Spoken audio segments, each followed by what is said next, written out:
Nous allons écouter 3 lectures maintenant. La première dans l'évangile de Matthieu, chapitre 1er. C'est le moment où Joseph apprend que sa fiancée est enceinte, qu'il se propose de rompre avec elle. Et l'ange lui dit « Ne crains pas de prendre avec toi Marie pour femme, car l'enfant qu'elle porte vient du Saint-Esprit. » Et le texte dit Joseph ne connut pas Marie jusqu'à ce qu'elle lui enfanté son fils premier-né.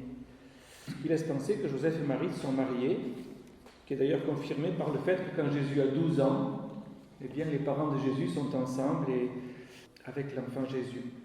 Je vais lire donc une seconde lecture maintenant dans l'épître aux Philippiens au chapitre 2, versets 5 à 8. « Ayez en vous les sentiments qui étaient en Jésus-Christ. » Le texte original ne dit pas vraiment les sentiments, mais plutôt la mentalité, la pensée, l'intention, l'attitude. C'est plus que les sentiments, vous voyez, c'est la posture. Ayez en vous l'attitude qui était en Jésus-Christ.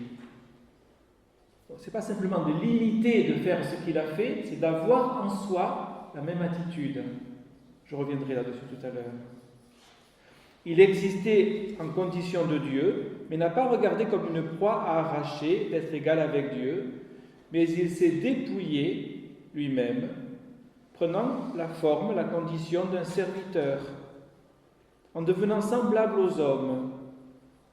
Et après s'être trouvé dans la situation d'un homme, il s'est humilié lui-même, se rendant obéissant jusqu'à la mort, même jusqu'à la mort de la croix. C'est pourquoi aussi Dieu l'a souverainement élevé et lui a donné le nom qui est au-dessus de tout nom, afin qu'au nom de Jésus, tout genou fléchisse dans les cieux, sur la terre et sous la terre, et que toute langue confesse que Jésus est Seigneur à la gloire de Dieu, le Père. La troisième lecture, c'est le passage sur lequel j'appuierai ma méditation, se trouve dans l'Épître aux Hébreux, chapitre 10, principalement le verset 7, mais je vais lire à partir du verset 5. Et c'est un passage qui se réfère à la venue de Jésus dans le monde, comme celui qu'on vient de lire d'ailleurs. Hébreux, chapitre 10, verset 5. « C'est pourquoi Christ, entrant dans le monde, dit « Tu n'as voulu ni sacrifice ni offrande, mais tu m'as formé un corps. Tu n'as agréé ni holocauste, ni sacrifice pour le péché. Alors j'ai dit, voici, je viens. » Dans le rouleau du livre, il est question de moi pour faire, ô Dieu, ta volonté. Voici, je viens, dit Jésus, pour faire, ô Dieu, ta volonté. Je me souviens de notre professeur de théologie à Aix-en-Provence dans les années 70, Pierre Courtial, qui nous avait parlé un jour d'un berger, d'un vieux berger, qui disait chaque matin en se levant, « Seigneur, ton serviteur se lève. » Voilà, et cette image, comme souvent les images, s'est inscrite dans ma pensée, et donc j'y songe souvent, je ne l'ai jamais oublié, ce berger qui dit tous les matins, en se levant, « Seigneur, ton serviteur se lève. » Et maintenant, depuis quand même pas mal d'années, peut-être 10 ans, 15 ans, chaque matin, en me levant, je dis, « Seigneur, ton serviteur se lève. » Je l'ai dit ce matin en me levant. Jésus, entrant dans le monde, a dit une parole semblable, « Me voici, ô Dieu, pour faire ta volonté. » C'était quand que Jésus est entré dans le monde?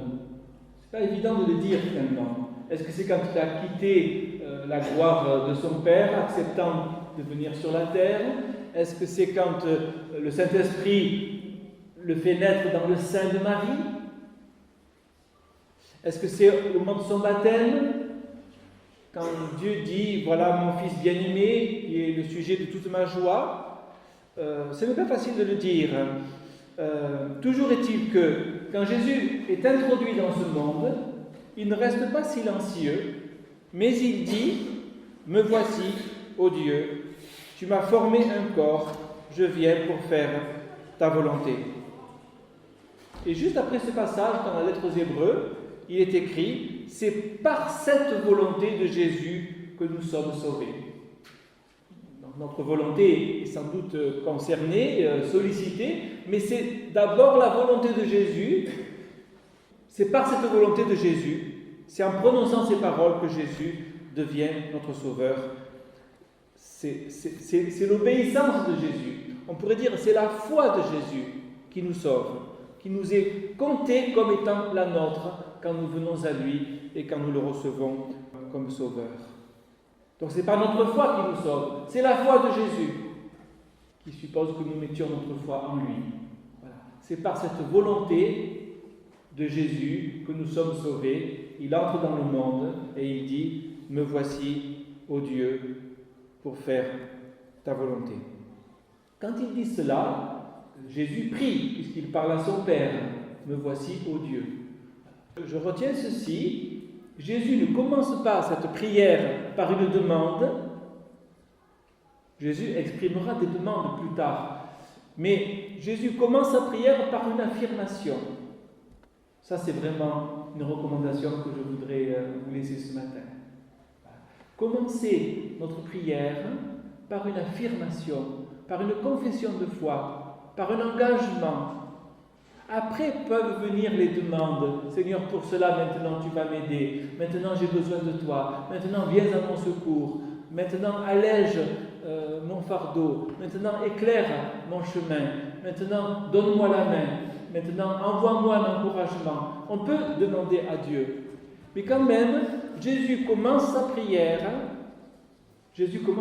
par une affirmation. Voici, je viens pour faire, ô Dieu, ta volonté. Il y a d'autres exemples dans la Bible. Comme par exemple, Abraham va intercéder pour Sodome. Vous vous rappelez ? Genèse chapitre 18. D'ailleurs, c'est Dieu qui cherche un intercesseur. Dieu dit, cacherai-je à Abraham ce que je vais faire ? Et Abraham reçoit ce fardeau sur son cœur. Ce n'était pas son idée au départ. Et Abraham va donc se présenter devant Dieu pour intercéder pour Sodome. Vous vous souvenez, hein ? Et s'il y a seulement 10 justes, n'épargneras-tu pas cette ville ? Et Dieu dit, oui, s'il y a 10 justes, j'épargnerai la ville. Mais Abraham ne commence pas en demandant, Abraham commence en affirmant. Il dit, toi, tu es le Dieu juste et vrai. Tu ne punis pas l'innocent avec le coupable. Voilà comment tu es, ô Dieu. Maintenant, s'il y a 50 justes dans la ville, n'épargneras-tu pas la ville ? Et Dieu dit, j'épargnerai la ville. Et donc, vous voyez, Abraham, bien sûr, il va demander à Dieu quelque chose, mais il commence par affirmer, il commence par attester. Pas des choses qu'il a inventées, ce qui est révélé dans la parole, ce que Dieu lui a déjà révélé. Tu es un Dieu fidèle et juste. Nous pouvons commencer notre prière comme cela, en affirmant. Pourquoi c'est important ? Parce que quand nous demandons quelque chose, on pourrait dire la demande nourrit un doute. Est-ce que Dieu entend ? Est-ce que Dieu va me répondre ? Est-ce que je demande comme il faut ? Est-ce que je demande ce qu'il faut ? Est-ce que j'ai assez de foi ? Les demandes peuvent introduire un doute, n'est-ce pas ? Comme quand un enfant demande une barre de chocolat, je vais la recevoir ou je ne vais pas la recevoir. Mais quand on commence par une affirmation, l'affirmation nourrit la foi. Oui, qui est semblable à toi ? Qui est juste et grand dans les cieux ? Qui est venu vers nous pour nous sauver ? C'est toi, Seigneur. Eh bien, c'est à toi que je m'adresse maintenant. Voyez ? Commençons notre prière en confessant notre foi. Pas en demandant. On pourrait dire les incroyants commencent leur prière en demandant. Seigneur, fais qu'il fasse beau. Et surtout, fais que tout aille bien.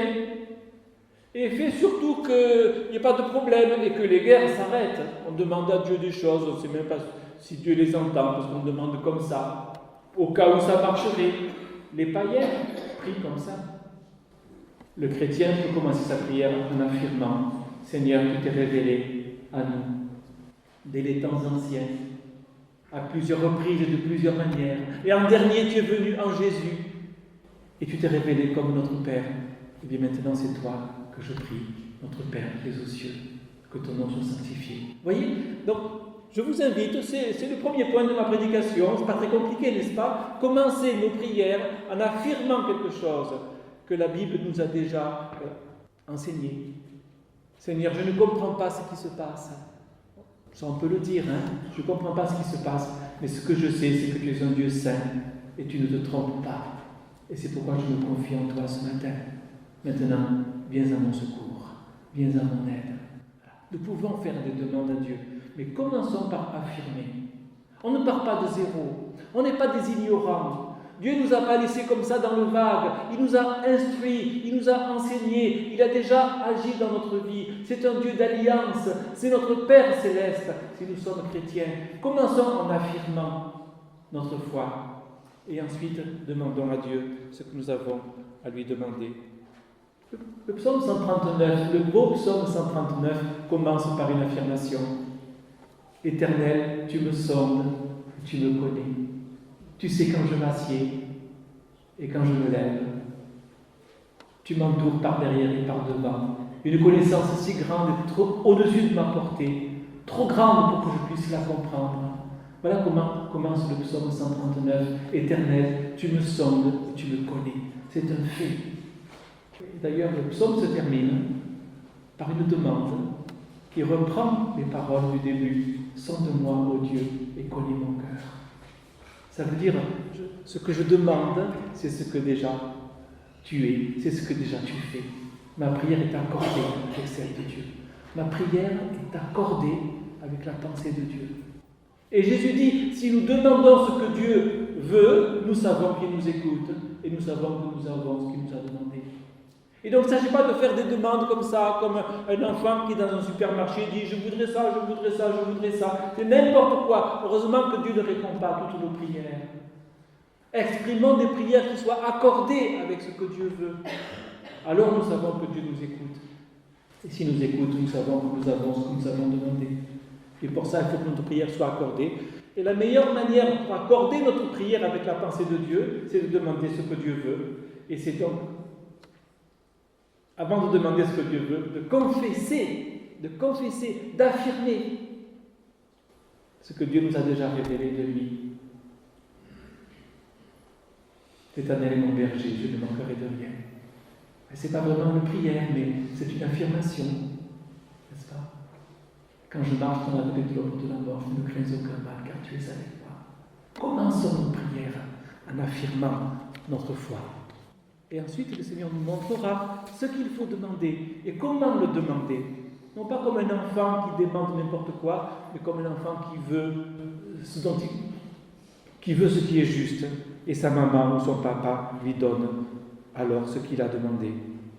Entrant dans le monde, Jésus dit, « Tu m'as formé un corps, me voici, je viens pour faire, ô Dieu, ta volonté. » Le second point de mon message,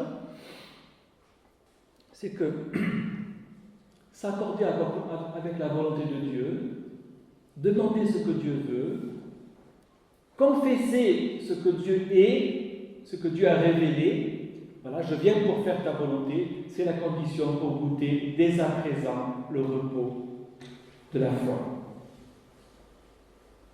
Le Seigneur me dit, voilà ce que je veux pour toi. Et moi je dis, Seigneur, regarde, là, ça serait pas mal quand même.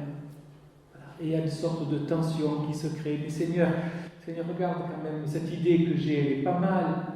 Et on peut donner des arguments, on peut expliquer à Dieu, regarde, c'est comme ça qu'il faudrait que ça se passe. J'ai un bon plan. Ça fait longtemps que je désire cela. Maintenant, fais-le, Seigneur, pour moi. Notre pensée n'est pas tout de suite accordée avec celle de Dieu. Il faut le reconnaître. Nous avons notre volonté. Jésus a vécu cela à Gethsémane, frères et sœurs. Quand il dit, Seigneur, si tu pouvais éloigner de moi cette coupe. C'est incroyable quand même, parce que Jésus est venu sur la terre pour ça. Tu m'as formé un corps pour mourir sur une croix. Et maintenant il dit, Seigneur, si on pouvait changer un peu le plan. Voilà. Est-ce que Jésus a été troublé dans sa foi? Moi je réponds oui. Il n'est pas devenu incrédule, mais il a été troublé dans sa foi, comme nous pouvons l'être aussi. La volonté de Jésus et la volonté de Dieu étaient distinctes, puisqu'il dit non pas ta volonté, non pas ma volonté, mais la tienne. Donc Jésus avait bien sa volonté, comme nous avons notre volonté. Et Jésus dit, ma volonté serait maintenant d'éviter cette épreuve. Toutefois, que ta volonté soit faite, et pas la mienne. Et donc Jésus se souvient, la parole qu'il a dite, en entrant dans le monde, me voici, ô Dieu, pour faire ta volonté. Et donc dans ce combat, on pourrait dire à mort, parce que c'est vraiment le début de l'agonie en quelque sorte. Il transpirait du sang, dit le texte. Mais quand même, après avoir dit, non pas ma volonté mais la tienne, le texte dit qu'un ange est venu pour le soutenir. Et donc c'était déjà accepté de mourir, mais c'était aussi déjà la victoire. C'était presque déjà la résurrection. En tout cas, c'était la volonté de l'homme accordée avec la volonté de Dieu. C'est la condition pour être dans le repos. Bien, voilà mon second point ce matin. Nous attendons un repos pour après le combat. Nous attendons un repos à la résurrection, pour quand notre œuvre sera achevée, entre dans le repos de Dieu. Bon et fidèle serviteur. Oui, il y aura un repos pour nos âmes. Mais la volonté de Dieu, c'est que nous goûtions un repos dès à présent. Non pas après le combat, mais pour pouvoir combattre. C'est mon second point, donc je vous invite à bien le retenir. Pour combattre, pour obéir, pour persévérer, pour avancer dans la foi, remporter des victoires, il faut déjà avoir un repos derrière soi. Pas seulement devant soi, derrière soi.